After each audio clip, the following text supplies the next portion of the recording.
We're going to be looking at a scenario where Antarctica and the Arctic regions of the world become suddenly habitable.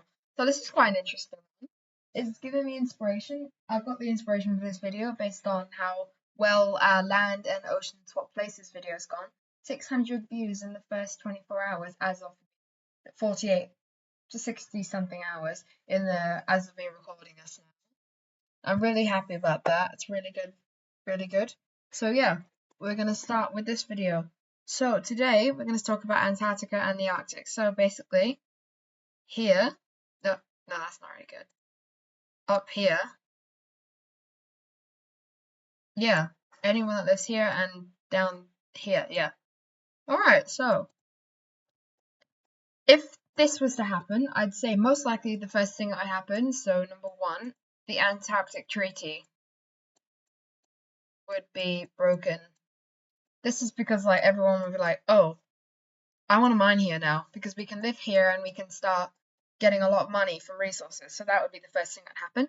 And now I'm also ignoring the fact that if this was to happen, the only way this would happen is if it melted, and that would cause to rise in sea levels and probably the continents would look a lot smaller. So yeah, and including all the countries and with islands and stuff near it, such as Chile, UK, and stuff. I'd say number two would be colonies. So yeah, countries with island possessions or stuff near the Antarctic would like to make colonies here. And up here it would be slightly different though because they already own this land. So what they would most likely do with it is just start developing and settling more people up here. So yeah, okay. If this was to happen, there'd obviously be many territorial disputes. So let's have a look. So here, and wait, Antarctic claims map. Here we go. That is most likely what it looks like now. That's the claims. As you can see here from Chile and Argentina. Wait, yeah, here we go. Chile and Argentina overlap their claims. The UK also overlaps, so big overlapping with Argentina and the UK. Norway, Australia, France, and New Zealand, all the same. I'd say it would probably look like that. And I might not necessarily go over that. Some areas that are unclaimed, for example, could go to someone else. So yeah, conflicts could occur over this. Argentina and the UK could have another war due to obviously the Falklands. And if Argentina had those islands, the UK wouldn't be probably having any possessions over here. And yeah, Chile and Argentina, stuff like that as well.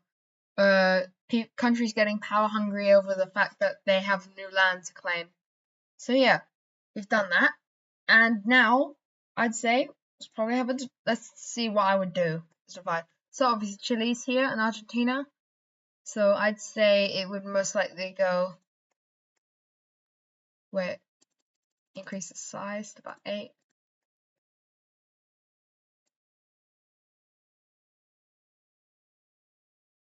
Or wait, yeah. So this is what it would look like. Chile would get everything over here. A lot of land, I know, but they would get most of this area. Argentina themselves could get up to about here. The UK, because of obviously it would look like that. So the UK would get then a lot as well. Could probably get like that. South Africa. Here. I think Bouvet Island's over here or something. So I'll give Norway a little bit. Alright, and then this is Kerguelen, so this is France. France would get some land over here. Australia would, and New Zealand, I'd say they're probably friends.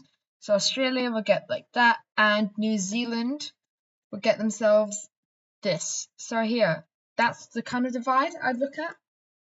I don't really like the look at this bit, so sorry, give me 1 second. So yeah, I'd most likely delete that, yeah.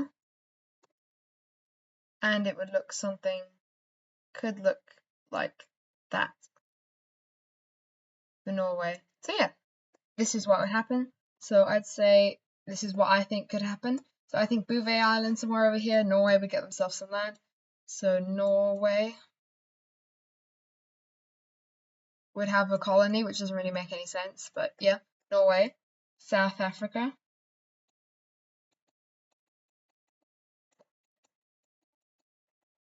There you go. Over here, this is obviously going to be the UK. Argentina get themselves quite a small bit, actually. So they might have a fight with Chile over that. Argentina. And Chile over here. Okay. South Africa, Norway, Australia. No, that's not Australia. France.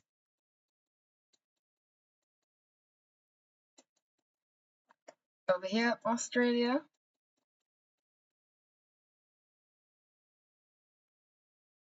And New Zealand. There we go. So here would most likely, so I'd say the divide could look something like that. So obviously there would be overseas colonies. And I'd say, yeah. All right, so here would another way it could happen. Well, this is what I'd say would be a colony. And another scenario would be, obviously, keep this over here.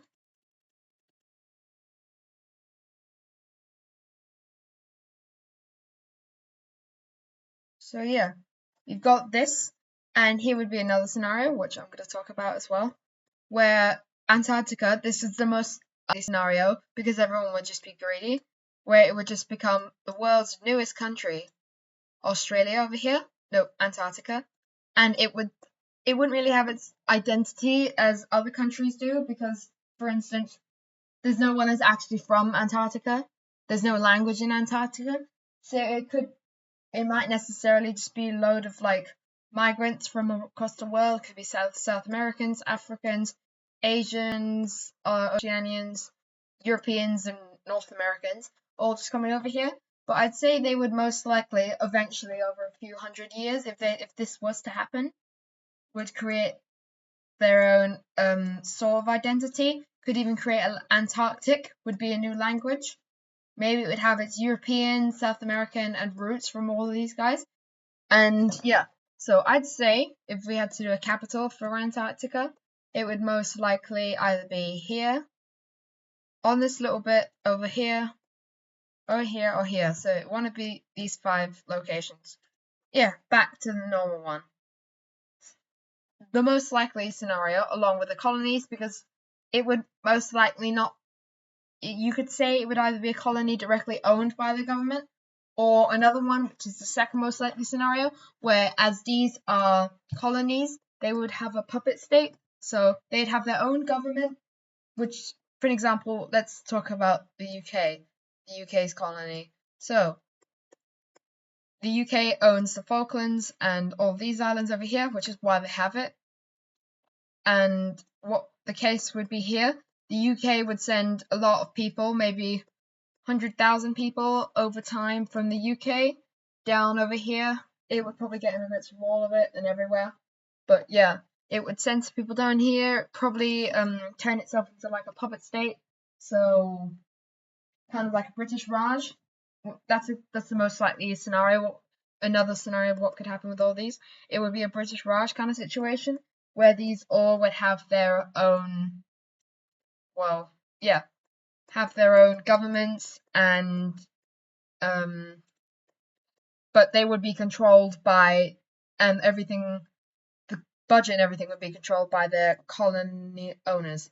There would also be a lot of developments because obviously cities and everything, flights and everything, most likely, because I don't know how you'd fly from the UK to Antarctica. So there would be loads of shipping and everything. It would be a long time, but after about 50 years, they'd probably start to have some sort of infrastructure. But yeah. And now the final thing I'm going to talk about in this video for the last little bit is how obviously up here in the Arctic. So these islands are not going to talk about as long because they're not colonized. So all these are already owned by people.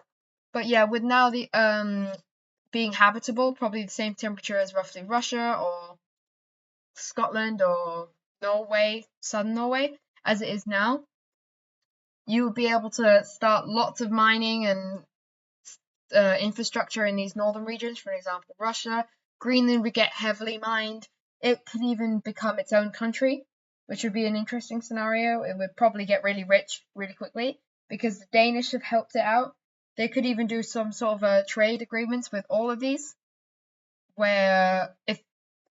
um, where if Denmark gave Greenland independence, Greenland would be able to have its own sort of identity, but it would give, for an example, Denmark 20% or 20% of the resources that and money Greenland gains from this in exchange for Denmark sending over workers and people to help develop the infrastructure. Interesting scenario. It could happen with America and Canada as well. But yeah, that's the first part of this scenario. If you enjoyed, make sure to like and subscribe. And yeah, we'll do the second part soon. Goodbye.